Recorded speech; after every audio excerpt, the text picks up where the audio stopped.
The brig of the TFS Consequence was clean and white and quiet, and Thiserac sat in the center of it on a bench that had been specially reinforced to hold his weight. His 4 legs were folded beneath him, and his blade limbs were sheathed in magnetic restraints that hummed softly against his chitin, and his amber eyes stared at the wall across from him without blinking. He had been sitting like this for 3 days. The guards outside his cell changed every 8 hours, and each new pair of human soldiers looked at him with expressions he could not read, because human faces were soft and strange, and full of muscles that moved in ways his species had no equivalent for. On the 4th day the door opened, and someone new came in. She was not a soldier.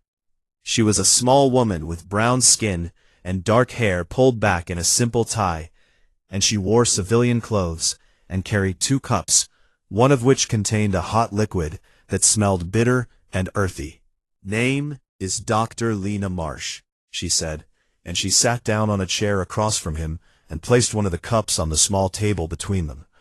"I brought you tea, but I realize you probably cannot drink it, and I apologize for the assumption." Thiserac stared at her. In his entire career, he had been addressed by generals and admirals and planetary governors, and every one of them had approached him with either fear or aggression or the careful neutrality of someone trying not to provoke a predator. This woman spoke to him the way one might speak to a neighbor. "You are not military," he said. "No," she agreed. "I am a psychologist, and I study how different species think and make decisions, and I was asked to speak with you because the military people are not sure what to do with you, and they thought understanding might be a good first step." "Understanding," Thiserac repeated the word, as if tasting it. "Yes," Marsh said, "I would like to understand the Dravine, and I thought the best way to do that would be to ask." Thiserac was silent for a long time, and then he spoke. He told her about the Dravine doctrine of conquest, and he told it with pride, because despite everything that had happened, he still believed in its elegance. The strong identify the weak, and the strong surround the weak, and the weak submit, and the strong absorb them into the hegemony, where they serve and are protected. It was efficient, and it was orderly, and it minimized casualties on both sides, because a species that surrendered quickly was a species that did not need to be destroyed. 14 species, he said. All of them submitted, and all of them survived, and they live now within the hegemony, and they are fed and housed and protected from the dangers of an uncaring universe. And is that not mercy? Marsh listened without interrupting, and when he finished, she took a sip of her tea and set the cup down. "I have one question," said. "In all the species you have conquered, did any of them have a word for martyrdom?" Thisserac's sensor ridges shifted, which was the Dravine equivalent of a frown. "Define this word," he said. "A martyr," Marsh said, "is someone who chooses to die for something they believe in, and the act of dying becomes a victory, rather than a defeat, because their sacrifice protects or inspires others." "That is irrational," Thiserac said immediately. "Death is the end of the individual, and the end of the individual is the ultimate loss, and no rational being would define loss as victory." "And yet," Marsh said quietly, 31 humans died on the Iron Wake to protect 400 children they had never met, and not one of them hesitated. Thiserac went still. "Your doctrine works," Marsh continued, "on species that value individual survival above all else, and I suspect that describes most intelligent life in the galaxy. Because evolution tends to favor organisms that want to stay alive." She paused. "But humans are different, and we are different not because we do not value our own lives, but because we have the ability to value something else more, and that something changes depending on the situation. But when children are involved, the calculation is not even close." "You are saying your species is irrational," Thiserac said. "I am saying that we have a different kind of rationality," Marsh replied, "one that your models cannot predict, because it is not based on individual survival, but on the survival of what we love, and love is not something that can be defeated by surrounding it with warships." Thiserac said nothing for a very long time. Then he asked a question that surprised Marsh. "The soldiers on the burning ship," he said, "the ones who fought my warriors in the corridors, and they were singing. And what were they singing?" Marsh had read the after-action reports, and she knew the answer. "A frontier hymn," she said, "from the colony world where their sergeant grew up, and the words are about standing in a storm and waiting for the morning." "Why would they sing while dying?" Fitzrock asked.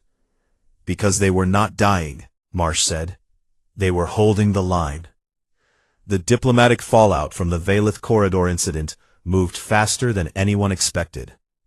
The 3 Dravine ships that Tanaka had allowed to escape made it back to Hegemony space, and their commanders delivered their reports to the Dravine High Council. The reports caused something unprecedented in Dravine history. The council argued, for the first time in 12 generations, the ruling body of the Hegemony could not agree on a course of action, because half the council wanted to send the full war fleet to destroy humanity before it became a greater threat, and the other half looked at the tactical data from the Valeth Corridor and saw something that terrified them. Single frigate had destroyed 4 of their warships and held off the rest long enough for reinforcements to arrive. And the crew had fought to the death rather than surrender. And the reinforcement fleet had dismantled the ambush force in 12 minutes. And all of this had happened to protect one ship full of children. The Dravine who wanted war asked a simple question. What happens when we attack a human world? And the answer that came back from their strategic analysts was equally simple. They will fight, and they will not stop fighting. And every ship we destroy will be replaced by 2 more, crewed by people who are not fighting for territory, but for vengeance. And you cannot win a war against an enemy that gets stronger every time you hurt them. For the first time in its history, the Dravine hegemony sent an envoy. The galactic community watched in astonishment as a Dravine diplomatic vessel crossed into Terran space and requested permission to negotiate. The Terran Federation did not accept immediately. Admiral Tanaka testified before the Terran Senate in a closed session that lasted 6 hours, and when asked for her recommendation, she gave it in her usual direct manner. "Accept the peace," she said, "but build more ironwakes and name them after the dead." The Senate voted unanimously to open negotiations, and within 3 months, a formal ceasefire was signed, followed by the first treaty between the Dravine hegemony and any species they had previously targeted for conquest. The personal costs of the Valeth Corridor were tallied in hospital rooms and memorial halls across the Federation. Captain Rena Voss spent 4 months in a naval hospital, recovering from internal bleeding, a fractured spine, and burns across 30% of her body. She refused visitors for the first 2 weeks, and spent that time writing personal letters to the families of every crew member she had lost. Letters. She knew every name. Commander Dio Osai had the steel beam removed from his shoulder and spent 3 months in rehabilitation, learning to use his rebuilt joint. When command offered him a captaincy of his own, he turned it down.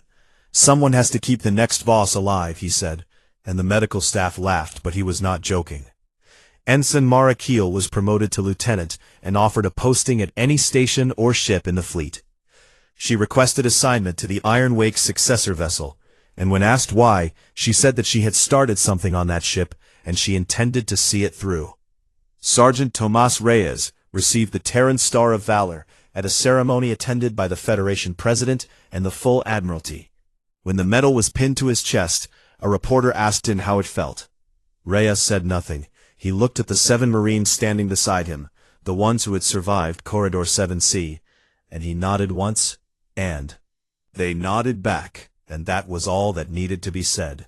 1 year after the Battle of the Valeth Corridor, the TFS Ironwake II launched from the Terran shipyards at New Geneva. She was bigger than her predecessor, and better armed, and her crew was handpicked from the best the fleet had to offer.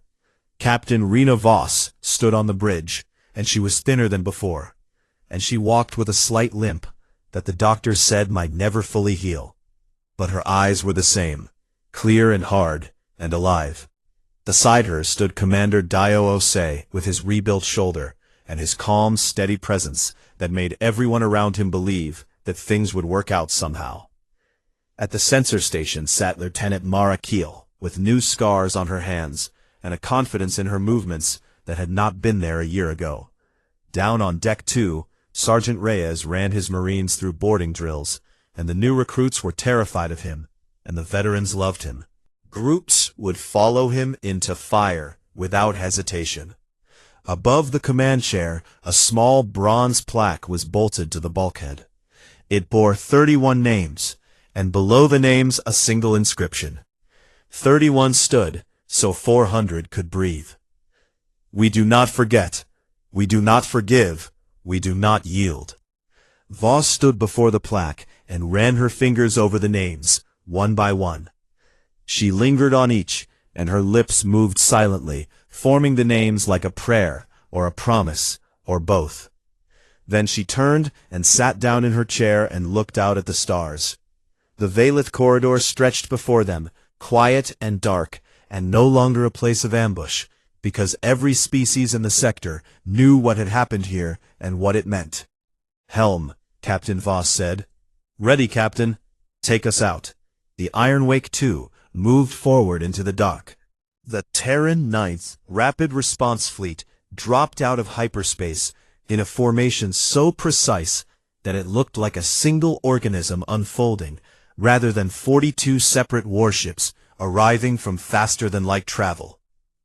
At the center of the formation sat the dreadnought TFS Consequence, and she was a monster of a ship, stretching nearly 2 kilometers from bow to stern, with armor plating thick enough to shrug off the weapons that had been tearing the Iron Wake apart. Flanking the Consequence were cruisers and destroyers and fast-attack corvettes, all of them running hot, with weapons charged and shields at full power. They had pushed their hyperspace drives past every safety limit in the manual to get here, because 90 minutes ago an automated distress beacon from the Iron Wake had reached the nearest relay station, and the message had included 2 words that turned a routine response into a maximum priority scramble. Children aboard the bridge of the Consequence and studied the tactical display with dark eyes that missed nothing. She was a small woman in her 50s, with gray hair cut short, and a face that rarely showed emotion, because she had learned long ago that emotions were a luxury a fleet commander could not afford in the middle of a crisis. Her officers called her the Quiet Storm behind her back, and she knew about the nickname, and did not mind it, because it was accurate.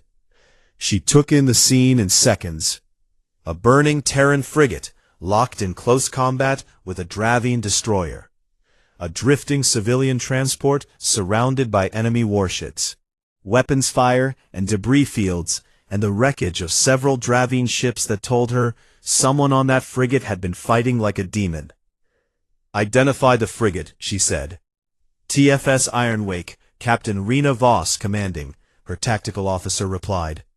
"She has been engaged for approximately 22 minutes against 12 hostile vessels, and current scans show she has destroyed or disabled 4 of them." Tanaka raised an eyebrow by exactly 1 millimeter, which for her was the equivalent of open astonishment.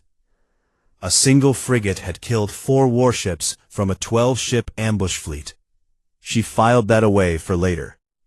"The civilian transport?" she asked. "MV Solace," the officer said, "carrying 400 colonists, mostly children, and her drive is dead and she is drifting, and the Dravine formation is closing on her." Tanaka nodded once. "Open a channel to the Dravine command vessel," she said. "Channel open, Admiral." Tanaka did not raise her voice, because she never raised her voice. She spoke in the same calm, measured tone she used for everything, from ordering breakfast to ordering a fleet action. "This is Admiral Kaede Tanaka of the Terran Federation 9th Fleet," she said. "You have attacked a Terran convoy, and you have fired on a ship carrying our children." She paused for exactly 1 second. "I am not here to negotiate." She closed the channel. On his command ship, Tesseract heard the message, and for the first time in his life, he felt the ground shift beneath his understanding of the universe. He looked at his tactical display and saw 42 new contacts, arranged in a battle formation that his tactical computer could not find a counter for. He was a warlord who had conquered 14 species, and he had won every battle through the same simple principle: overwhelming force applied to an enemy's moment of weakness. But now he was the one facing overwhelming force, and he discovered something terrible about himself. He did not want to surrender, not because he was brave, but because surrender meant admitting that his entire doctrine was wrong, and that everything he had built was based on a lie he had told himself about how the universe worked. He tried something he had never tried before. He opened a channel to the Terran fleet. "Admiral Tanaka," he said, "I am Warlord Tesseract of the Dravine Hegemony, and I propose an immediate ceasefire. And the terms are simple, where we withdraw and you recover your damaged vessels, and we both leave this corridor without further bloodshed." Tanaka did not respond. "I am also prepared to offer territorial concessions," Tesseract continued, and his voice carried a strain that his officers had never heard. 3 systems on the border of your space will be ceded to the Terran Federation as a gesture of good faith." Tanaka did not respond. "Admiral," Tesseract said, and now there was something almost desperate in his tone, "I have studied many species, and I know that all rational beings prefer peace to war, and I am offering you peace." The channel remained silent. On the bridge of the Consequence, Tanaka turned to her tactical officer. "All ships," she said, "weapons free." Terran Ninth Fleet attacked with a coordinated precision that the Dravine had never seen from any species.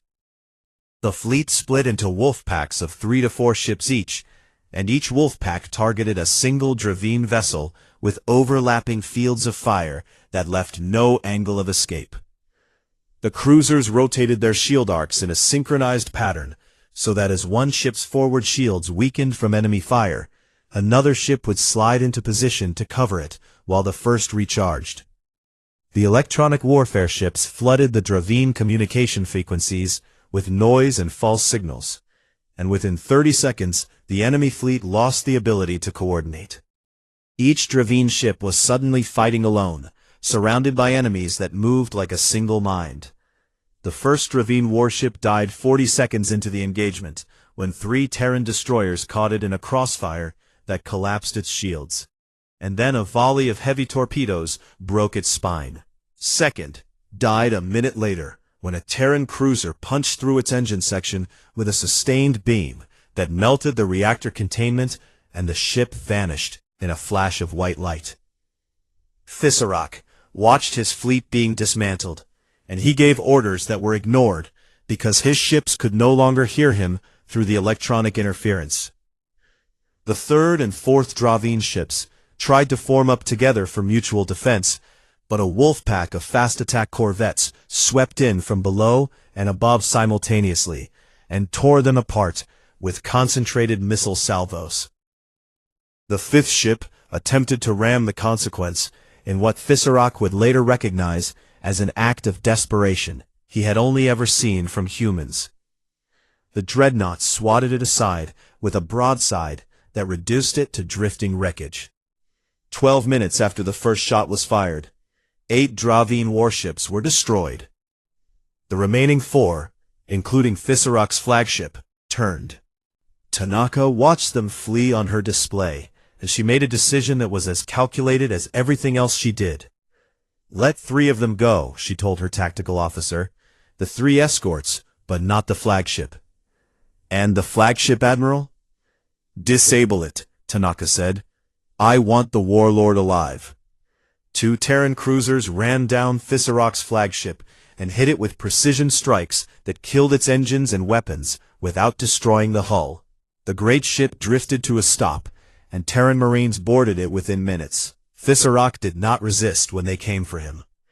He stood in his command chamber, surrounded by the wreckage of his tactical displays, and he watched the human soldiers enter in their powered armor, with their weapons raised and their movements precise and professional. They were so small compared to him.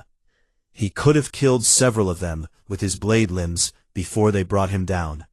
But he did not, because he had finally understood something that changed everything. These creatures had come across the void at impossible speed and fought with impossible fury, not for territory or resources or strategic advantage. They had come because someone had threatened their children, and that meant there was no scenario in which the Draveen could win, because you cannot conquer a species that will burn the galaxy to protect its young. While the fleet secured the battlefield, Admiral Tanaka dispatched medical shuttles to the two stricken ships. The first shuttle reached the MV Solace, and the medical team found 400 frightened children huddled in the cargo bay where the crew had moved them when the attack began.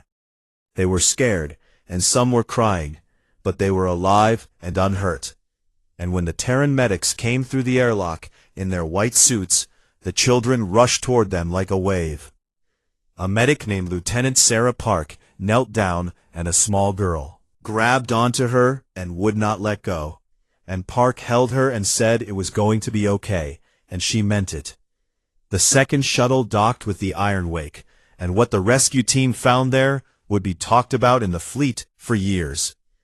They found Commander Osi on the bridge, with a steel beam through his left shoulder, pinning him to the bulkhead. He had used his free hand to carry Captain Voss to the airlock, after she lost consciousness from blood loss, and he had propped her against the wall, and stood over her with his sidearm drawn, waiting for anyone who was not friendly to come through the door. They found Ensign Keel unconscious at her improvised sensor terminal, with her burned hands still resting on the controls, and the data feed still active, and still transmitting targeting information to a tactical system that had been dead for 10 minutes. She had not stopped working, even after there was no one left to receive her data. Reyes and 7 surviving Marines were in Corridor 7C on Deck 2, where the boarding action had taken place. The corridor was filled with the bodies of Draveen warriors, who had tried to push through and failed. Reyes and his 7 Marines stood among them, battered and bleeding and exhausted, with their weapons still raised and their exoframes dented and scored with blade marks. And they were still singing. The rescue team leader, a veteran of 15 years in the fleet, stopped in the corridor entrance and listened. Then she took off her helmet and waited for them to finish the song before she told them it was over. The bridge of the Iron Wake was a ruin of sparking wires and cracked screens, and the smell of burned metal hung in the air like a fog that would not lift. Osei pulled up what was left of the damage report and read it aloud, because half the displays were dead. "We have lost shields entirely," he said. "Hull integrity is at 41% and dropping, and we have fires on 6 decks, and our engine output is at 60%, and the Helios Lance is damaged but still functional at reduced power." He paused and looked at Voss. "Captain, we can still run," he said, and he said it not because he wanted to run, but because it was his job to give her every option. "If we break for the corridor exit now, we can link up with the 3 transports that made it out and call for fleet reinforcement from the nearest relay station." "And the Solace?" Voss said. Osei did not answer right away because they both knew the answer. "We lose her," he said quietly, turned, and looked at the tactical display, where the icon of the MV Solace sat motionless and surrounded by 8 red markers, moving toward it like predators closing in on a kill. 400 children. She had read the manifest before they left port, because she always read the manifests. She knew that the Solace was carrying families from the overcrowded stations of the Inner Ring, who had scraped together everything they had for a chance at a new life on New Mombasa. She knew that the children ranged in age from 2 to 16. She knew that the youngest was a girl named Ava Santos, who was listed on the passenger log as traveling with her grandmother because her parents had died in a factory accident on Station Kepler 9. Voss did not do the math. That was the thing about humans that no species in the galaxy understood. Every other intelligent race looked at a situation like this and calculated the odds and weighed the losses and made the decision. But humans didn't do that. They just knew it was wrong. Humans did something else. They looked at 400 children on a drifting ship, and they stopped calculating entirely. "Helm," Voss said. "Set intercept course on the Dravine formation, heading for the Solace, and give me everything the engines have left." The helmsman did not hesitate. "Aye, Captain." The Iron Wake groaned as her damaged engines flared to full power, and the ship swung around on a new heading that pointed her burning hull directly at the enemy fleet. "Ose," Voss said, "vent the port fuel reserves into our wake, and ignite them." Ose looked at her, and understood immediately. "That will cut our fuel by 30%, he said. "I know," Voss replied. He nodded and gave the order. The Iron Wake's port fuel tanks opened, and thousands of liters of propellant streamed out behind the ship in a glittering trail. And then, Ose fired the aft point defense guns into the fuel cloud. The result was a wall of fire, stretched across the corridor behind them, cutting off the two Dravine ships that had been moving to flank them from behind. It was not a permanent barrier, but it would buy them minutes, and minutes were all Voss needed. The Iron Wake crashed into the Dravine formation like a burning fist. At point-blank range, there was no time for tactics or strategy. There was only violence. Voss fired the damaged Helios lance, and the beam was weaker than before, but at this distance it did not need to be strong. It cut across the hull of a Dravine destroyer, and opened it from bow to stern, and the ship folded in on itself like paper thrown into a fire. "Missile cods, fire everything," Voss ordered. The Iron Wake's remaining missiles launched in a swarm, and they struck two more Dravine ships at ranges so close that the explosions rocked the Iron Wake herself. Ose redirected the point defense guns from their intended purpose of shooting down incoming projectiles and aimed them outward, raking the hulls of enemy ships as the Iron Wake passed between them. The small rapid-fire weapons were designed to destroy meteors and missiles, but at this range they chewed through Dravine hull plating like teeth through bone. Two more enemy ships fell out of formation, trailing fire and atmosphere. But the Dravine were not helpless, and they hit the Iron Wake back. A kinetic round struck the port side and tore a hole 3 decks wide, and the ship lurched so hard that Voss was thrown from her chair. She hit the deck and tasted blood, and pulled herself back up and kept giving orders. Then came the sound that every spacer dreaded, the deep metallic clang of magnetic clamps locking onto the hull. "We have been boarded," Ose said, and he pulled his sidearm from its holster with the calm of a man putting on his coat. "Dravine destroyer has latched onto our starboard hull, and I am reading multiple breach points on decks 2 and 3. "Get me Sergeant Reyes," Voss said. The comm crackled, and a voice came through that was rough and steady, and carried the accent of someone who had grown up on a frontier world where life was hard and people were harder. "Reyes here, Captain," the voice said. "We can hear them cutting through the hull, and my Marines are ready." "Hold every corridor, Sergeant," Voss said. "Nothing gets to the bridge, and nothing gets to the escape pods." "Understood, Captain," Reyes said. "We will hold." Sergeant Tomas Reyes was 34 years old, and had been a Marine for 12 of those years. He had fought in the Croatian border wars alongside Captain Voss, and he had lost friends in those fights, and he had learned that grief was something you carried in your chest, while your hands did the work of keeping other people alive. He had 16 Marines under his command, and they were good. They were not the biggest or the strongest fighters in the Boxen galaxy, because humans rarely were.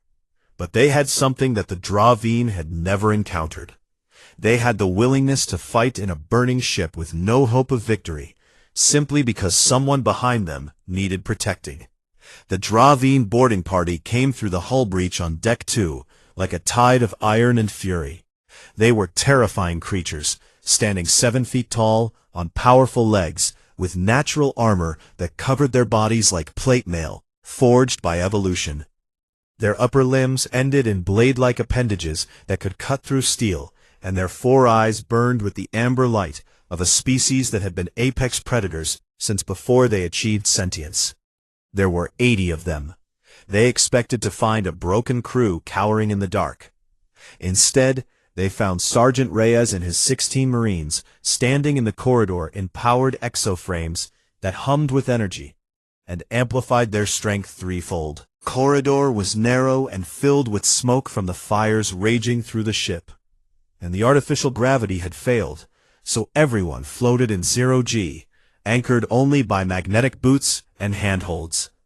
Reyes looked at the wall of Dravine warriors filling the corridor ahead, and he felt fear, because only a fool would not feel fear at a sight like that.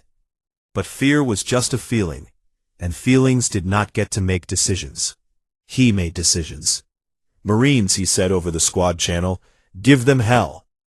The two forces collided in the narrow corridor, and what followed was a brutal, desperate close-quarters fight in zero gravity, with fire and smoke swirling around them. The Dravine were bigger and stronger, and had natural weapons built into their bodies. The Marines had exoframes and automatic weapons, and the kind of fury that comes from knowing that 400 children are counting on you, even though they do not know your name. And the Marines took losses. Private Chen was killed in the first 30 seconds when a Dravine blade punched through his exoframe. Corporal Adeyemi lost her left arm and kept firing with her right. The Dravine pushed forward, and the Marines gave ground 1 step at a time, making the enemy pay for every meter in blood. But they held. And somewhere in the middle of that burning corridor filled with smoke and floating debris and the bodies of the fallen, Sergeant Reyes began to sing. It was an old song from his homeworld, a frontier hymn that settlers sang when the storms came and the crops failed, and the only thing left to do was stand your ground and wait for morning. One by one the surviving Marines joined in. The Dravine warriors faltered, not because of the weapons or the exoframes or the ferocity of the defense, but because they had never, in all their centuries of conquest, encountered a species that sang while dying. Command Ship Fisarak watched the boarding action through the helmet cameras of his warriors, and he saw humans fighting and bleeding and dying in a burning ship and singing while they did it. He opened a private channel to his second-in-command. "What are they?" he whispered. No answer came because there was no answer that made sense. Then on the ruined bridge of the Iron Wake, Ensign Keel raised her head from the maintenance terminal, where she had been feeding sensor data through a system held together with emergency patches and willpower. Her face was pale from blood loss and her burned hands shook, but her eyes were sharp. "Captain," she said, and her voice was barely above a whisper, "I am reading new contacts entering the corridor, and they are Terran signatures." She paused and looked at Voss. 42 ships, Captain." Voss closed her eyes and let out a breath she had been holding for what felt like a lifetime. "About time," said, and Fisarak watched the countdown timer on his display and felt nothing but certainty. 53 seconds had passed, and he expected the human frigate to begin powering down at any moment, because that was what every species did when faced with overwhelming force. It was not a guess, but a law of the universe, as reliable as gravity. The weak submitted to the strong, and the strong were merciful in their dominance, and everyone survived. At 60 seconds, his sensor officer made a sound that Fisarak had never heard from a Dravine before. It was confusion, mixed with something that might have been the beginning of alarm. "Warlord," the officer said, "the escort vessel is not powering down." "They still have 30 seconds, Fisarak replied. "No, Warlord, you misunderstand." The officer turned to face him, and his 4 amber eyes were wide. They are powering up, and their energy signature has tripled in the last 10 seconds, and they are charging a weapon system we have not seen before. Fisarak leaned forward. And they're heading? The officer checked his display twice before answering, because the reading made no sense. They are accelerating directly toward us, Warlord. On the bridge of the Iron Wake, Captain Rena Voss gripped the arms of her command chair as the frigate surged forward, and the stars outside stretched into bright lines. Helios Lance at full charge, Ose reported from the tactical station. All missile pods armed and point defense grid active. Keel Voss called out, paint the nearest heavy cruiser, and feed targeting data to the Lance.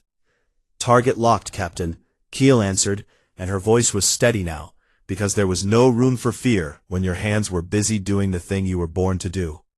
Voss looked at the Dravine heavy cruiser, growing larger on the viewport, and she thought about the doctrine that had been drilled into every Terran naval officer since. Humanity first took to the stars. Every ship is a warship, and every crew is a last stand. The Terran Federation had learned this lesson the hard way in the early days of expansion, when colony ships were ambushed and entire settlements vanished because they had no means to fight back. Never again, the Federation had said, and they meant it in a way that went deeper than words. They meant it in the steel of every hull, and the fire of every weapon, and the training of every crew member, from the captain to the cook. The Helios Lance was proof of that doctrine. It was an experimental directed energy weapon that Command had mounted on the Iron Wake, not because a frigate needed that kind of firepower, but because the Terran philosophy was that every ship should be able to hurt something bigger than itself. Fire, Voss said. The Lance discharged, and for a split second, the entire bridge went white as a beam of concentrated energy crossed the distance between the Iron Wake and the Dravine heavy cruiser in less than a heartbeat. The beam punched through the cruiser's bow armor like a needle through cloth, and kept going through bulkheads and corridors and crew compartments until it exited through the ship's spine on the other side. The cruisers split apart in silence, and atmosphere vented from the wound in a great white plume that crystallized instantly in the cold of space. Fisarak watched one of his heavy cruisers die in 3 seconds, and for the first time in his long career, he did not immediately know what to do next. His tactical models had no entry for this behavior. Every species he had ever encountered treated an ambush as a signal to submit, because fighting against superior numbers was illogical and self-destructive, and no rational creature would choose destruction over survival. But the human ship was not fleeing, and it was not surrendering. It was attacking, commanded, and his voice carried an edge that his officers had never heard before. Concentrate on the escort vessel. But Voss was already moving. She had studied the dust nebulous terrain on the way in, because that was what Rena Voss did with every stretch of space she flew through.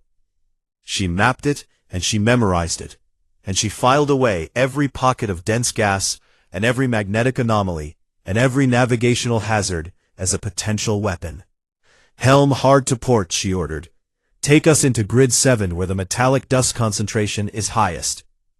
The Iron Wake banked hard, and 3 Dravine destroyers followed her, into the dense cloud of metallic particles that hung in space like a fog of iron filings.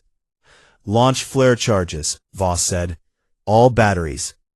The Iron Wake spat a dozen flare charges into the metallic cloud, and when they detonated, the electromagnetic pulse ripped through the dust and turned it into a storm of charged particles that overwhelmed sensors and fried exposed systems. All 3 Dravine destroyers went blind, and their engines sputtered and died as the electromagnetic wave crashed over them. Voss broadcast on the convoy channel, and her voice cut through the chaos like a blade. All transports hard burn for the corridor exit now, she said. Do not stop, and do not look back, and we will hold the door open for you.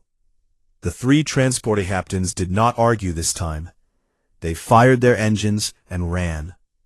Fissarak watched the civilian ships fleeing, and he felt something unfamiliar crawling through his mind like a cold insect.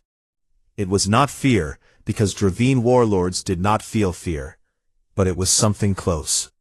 Something that whispered that the universe might not work the way he had always believed. All remaining ships, he ordered, and his mandibles clicked with fury. Ignore the civilians and destroy the escort vessel, and I want it broken. Turned their full fury on the Ironwake. The frigate shuddered and screamed as energy beams and kinetic rounds hammered her shields, and the shield indicators on Osei's console went from green to yellow to red in less than a minute. Shields failing, Osei called out. Hull breaches on decks 4 through 7. Seal them, Voss said. Casualty reports coming in, Osei continued, and his voice tightened for the first time. We'd have lost 9 crew on deck 5, and the medical bay is gone. Voss closed her eyes for 1 second, and in that second, she felt every death like a stone dropped into water. Then she opened her eyes and kept fighting. The Ironwake twisted and rolled through the dust cloud, using every trick Voss knew to make the frigate a harder target. But 8 warships were too many, and the hits kept coming. A blast struck the sensor array, and Keel's terminal exploded in a shower of sparks, and she was thrown from her chair and hit the deck. Hard. Blood ran from a gash above her eye, and her left arm hung at a wrong angle. But she was alive. She crawled across the shaking deck to a maintenance terminal set into the wall near the floor, and she pried it open with her good hand and began rerouting the sensor feeds through the backup system. Captain, she called out from the floor, and her voice was tight with pain. I can still give you eyes, but I need to relay the data by voice. Do it, Voss said. Keel fed targeting coordinates to Voss through gritted teeth, while the ship burned around her, and every number she called out was another chance for the Ironwake to hit back. The frigate fought on, and it hurt the enemy in ways they did not expect, because every missile found its mark, and every evasive maneuver bought another few seconds of life. But the math was the math, and 8 against 1 was a fight that only ended one way. Then Keel saw something on her improvised display that made her blood go cold. Captain, she said, 3 of the transports have cleared the corridor, but the MV Solace is drifting, and her drive signature just went dead, and she is not moving. Voss looked at the tactical display and saw the Solace hanging in space like a wounded bird. The Solace was carrying 400 colonist children bound for the new school complex on New Mombasa. And Fissarak saw it too. On his command ship, the warlord studied the drifting transport, and something that might have been a smile crossed his angular face. All ships, he said, ignore the frigate and take the transport vessel. 8 warships turned away from the burning Ironwake and set course for the Solace. Voss watched them go, and she felt something rise inside her that was older than training and deeper than duty.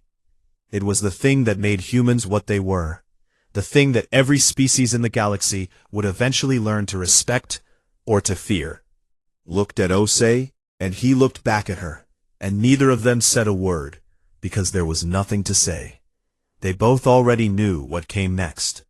H1. The Valeth Corridor was a dark and lonely stretch of space where starlight barely reached and where ships disappeared without a trace every few months.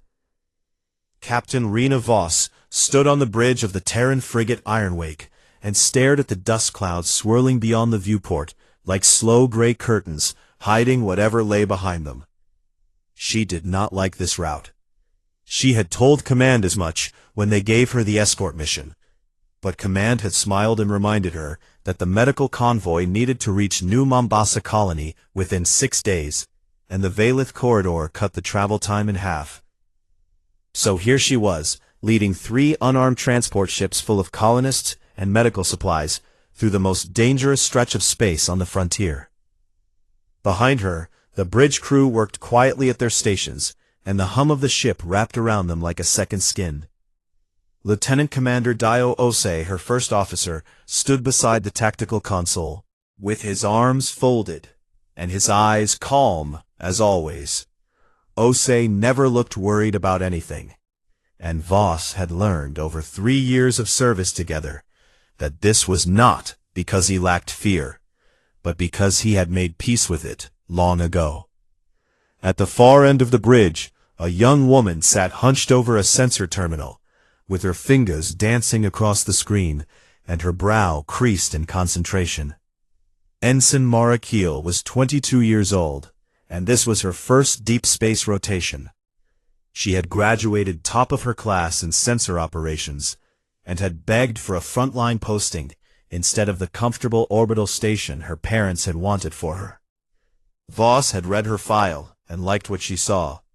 Keel was sharp and hungry, and a little bit scared, which in Voss's experience was the perfect combination for someone who needed to stay alive.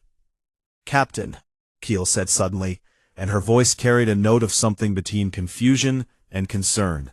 Voss turned and looked at her. "What do you have, Ensign?"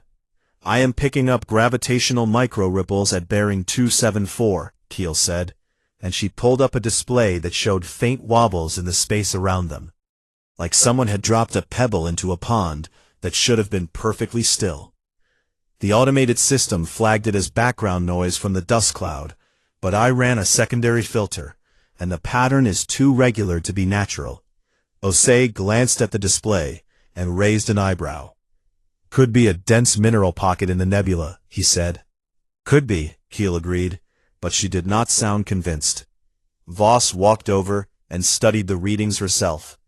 She had been in enough fights to know that the universe rarely gave you warnings, and when it did, you were a fool to ignore them. "Keep tracking it," she told Keel, "and route your data to my command console." "Aye, Captain."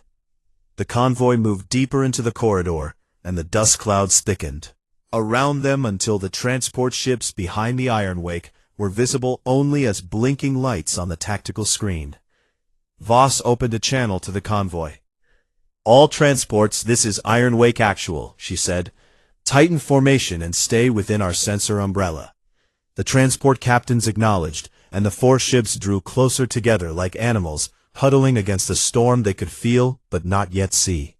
Far away, hidden inside the densest part of the dust nebula, Warlord Fisarak of the Dravine hegemony watched the convoy approach on his own tactical display, and felt the familiar thrill of a hunt nearing its end. Fisarak was tall, even by the standards of his species, and the Dravine were not a small race. He stood over 8 feet on 4 armored legs, and his upper body was a fortress of natural chitin plates, the color of dark iron. His head was angular, and crowned with sensor ridges that could detect electromagnetic fields, and his 4 eyes glowed a faint amber in the dim light of his command chamber. He had conquered 14 species across 3 sectors of the galaxy, and every single one of them had followed the same pattern. First came the ambush, then came the fear, then came the surrender. It was not cruelty in his mind, but simply the natural order of things. The strong surrounded the weak, and the weak submitted, and everyone survived to serve the hegemony. He had 12 warships arranged in a perfect sphere around the convoy's projected path, all of them hidden behind gravity lensing fields that bent light and sensor waves around their hulls like water flowing around stones in a river. His fleet outgunned the single escort frigate by a factor of 20 to 1. "The prey enters the kill zone," his second-in-command announced from the tactical pit below. Fisarak clicked his mandibles in satisfaction. "Prepare boarding vessels," he ordered, "and open a surrender. Channel on all frequencies." "Compliance window," his communications officer asked. "Standard," Fisarak said. 90 seconds. He had never needed more than 40. The trap sprung with brutal precision. 12 Dravine warships materialized out of nothing, surrounding the convoy in every direction, above, below, and on all sides. The ships were massive and angular, covered in the dark chitinous plating that the Dravine used for everything from their buildings to their armor. Weapons arrays glowed hot along their hulls, and the message was clear before a single word was spoken. You are ours. On the bridge of the Iron Wake, alarms screamed to life, and Keel's terminal lit up with contact after contact after contact. 12 hostile ships, she called out, and her voice cracked for just a moment before she steadied it.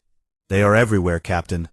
Osei was already at the tactical console, pulling up weapons and shield status. Yus boxed, he said quietly.